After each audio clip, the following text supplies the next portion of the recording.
Prestation de danse, combat de taekwondo, proclamation des résultats sont entre autres les temps forts de la libération ce samedi des élèves de l'école Nouvelle Élite 2.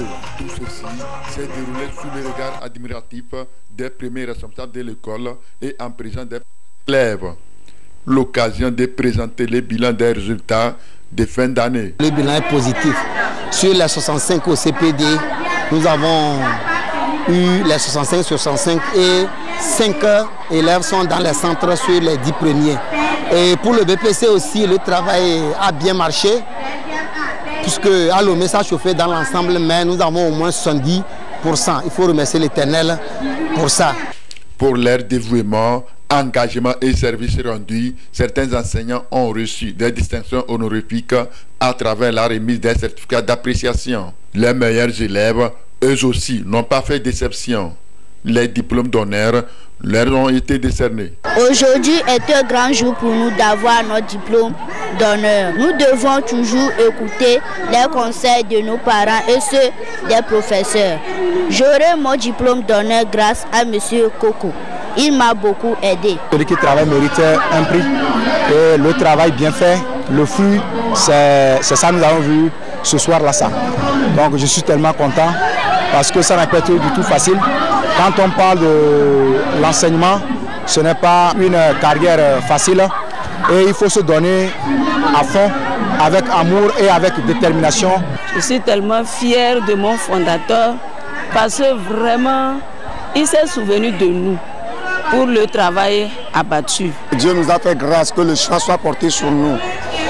Et pour cela, un sincère merci à monsieur le fondateur Caro Asso et à tout le corps enseignant, à tous les collègues qui nous ont soutenus pour arriver jusque-là. L'école élite, nouvelle élite, vraiment qui fait des merveilles. On vous remercie l'équipe totale, le fondateur, tous les enseignants qui vont vraiment, ils sont vraiment dynamiques. Élite be sukula sukulu nyere benyi. Depuis c'est ainsi que les va élite be sukula mi l'école Jidoudou. Je demande aussi que Dieu protège les enseignants, que Dieu les aide aussi beaucoup. À la nouvelle élite 2, c'est la formation des qualités. Les responsables entendent continuer dans ce sens. Nous voulons aller toujours davantage vers l'excellence, comme les autorités le demandent. Sur ce, nous mettons toutes les structures, tous les systèmes en place, aussi sans violence, pour aboutir aux bons résultats. Le fondateur Innocent Karoué a saisi cette occasion pour exhorter les élèves et leurs parents à rendre utiles ces vacances en se préparant pour une bonne rentrée prochaine.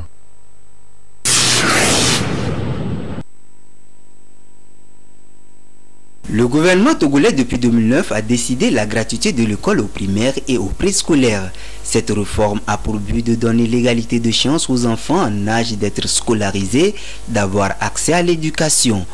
Malgré ces efforts, des enfants se retrouvent encore dans la rue, soit parce qu'ils ont quitté l'école avant la classe de CM2 ou parce qu'ils n'ont pas eu l'occasion de mettre pied dans la cour d'une école.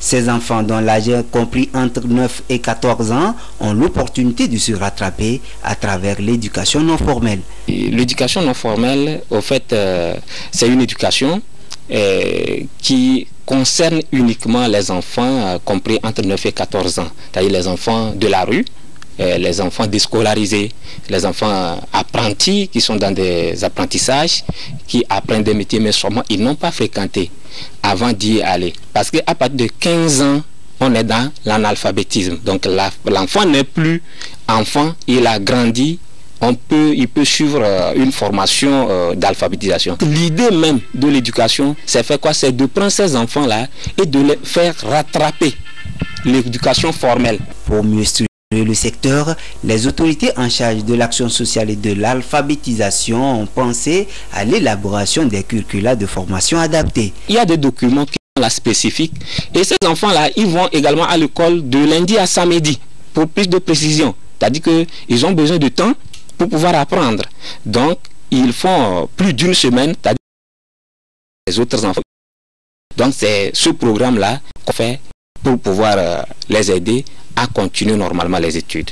L'éducation non formelle est assurée sur le terrain par les organisations non gouvernementales. Remettre les enfants déscolarisés sur les rails constitue un casse-tête chinois. Il y a peu d'ONG qui arrivent à vraiment réussir ce secteur-là. Parce que c'est très difficile de faire quoi? De convaincre les parents ou bien les patrons pour pouvoir laisser leurs enfants venir apprendre. Un centre d'éducation non formelle, tout de suite, c'est très difficile d'avoir beaucoup d'enfants. Ça, ce sont les difficultés que nous avons. Mais certes, on arrive quand même à convaincre certains qui acceptent librement de pouvoir laisser les enfants venir apprendre. Une sensibilisation accrue des parents, surtout les patrons d'ateliers d'apprentissage et des tuteurs, l'accompagnement des ONG engagés dans l'éducation non formelle s'avère nécessaire afin de permettre aux enfants déscolarisés de retrouver leur marque. Ceci contribuera à réduire le taux de l'analphabétisme au Togo.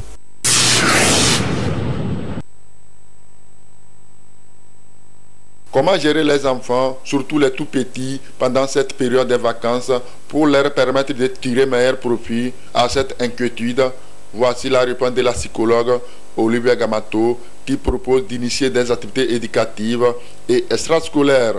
Pour aider les enfants. Aujourd'hui, nous organisons la deuxième édition des activités extrascolaires à l'endroit des enfants et adolescents de 2 à 24 ans. Et aujourd'hui, il y a une quarantaine d'enfants qui sont présents pour participer aux multiples activités. Ces activités sont dénommées Éducar-Jeu, c'est-à-dire activités éducatives, artistiques, ludiques et culinaires. Et ceci rentre dans le cadre de la prévention de la maladie mentale au Togo, parce que ces maladies mentales sont en partie liées aux expériences traumatisantes vécues pendant l'enfance et aux maltraitances physiques et psychologiques. Alors nous amenons les enfants à travers ces activités à exprimer leurs douleurs, leurs souffrances, leurs difficultés de la manière la plus appropriée. Et nous les aidons également à développer la confiance en soi et l'estime de soi à travers ces multiples activités. Au-delà, il faut également permettre aux élèves de se divertir et de se détendre à travers la pratique de divers jeux. Ces jeux participent au bien-être psychologique et mental de l'élève. Rendre ces vacances utiles, occuper les enfants autrement, leur donner le temps d'aérer leur esprit, et de mettre un peu de côté les cahiers, d'apprendre et de découvrir autre chose de la vie pour avancer normalement et acquérir un équilibre psychologique également pour pouvoir affronter la vie avec ses multiples facettes. À travers ces activités-là, nous arrivons à mieux découvrir leurs enfants, nous arrivons à mieux leur connaître, nous arrivons à déceler leurs souffrances, leurs difficultés, parce que les enfants n'arrivent pas toujours à exprimer tout ce qu'ils ressentent et ils gardent ces souffrances-là jusqu'à l'âge adulte. Nous faisons l'évaluation psychologique des enfants à travers chaque activité. Pour un meilleur encadrement des enfants pendant cette période des vacances, voici donc des conseils utiles à mettre en application.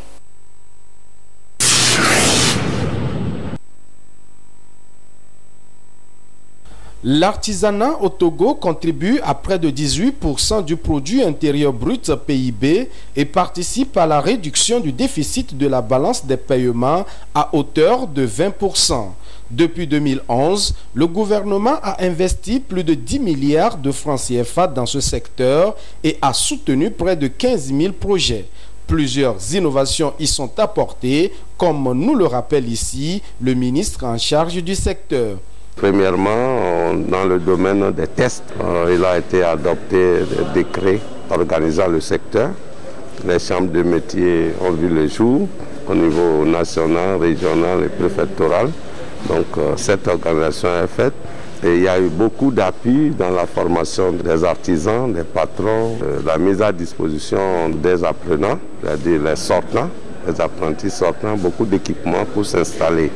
Il a également été initié le projet PADEA apporte un soutien aux artisans et qui également doit former et créer 4200 entreprises artisanales d'ici 2022.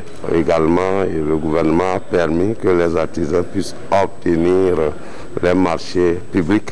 L'artisanat est essentiellement caractérisé par le tissage, la céramique, la poterie, la vannerie, la sculpture et autres. Et plusieurs Togolais s'y retrouvent pour leur gagne-pain. Aujourd'hui, il est question de booster le secteur pour plus d'attractivité et de compétitivité. Et le gouvernement entend multiplier les actions. Au nombre de ces actions, les journées de l'artisanat que nous avions célébrées dans toutes les préfectures et les régions.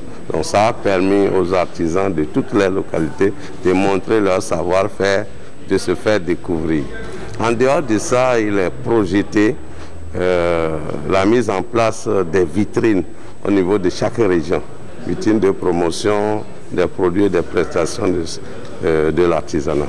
Donc ces vitrines vont être installées et seront sur les sites web, seront sur les plateformes. Donc les gens de par le monde peuvent contacter directement ces vitrines où il y aura aussi de l'animation quotidienne, les produits seront sur place.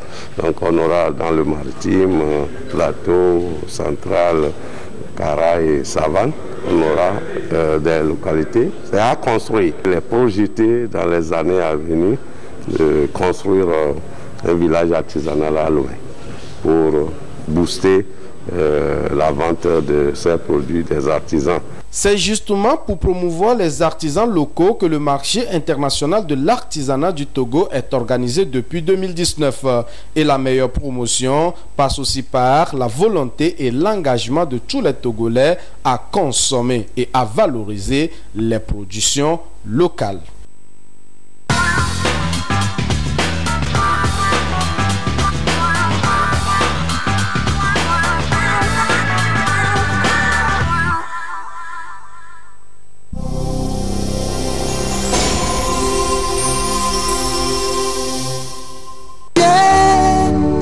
Fatigué,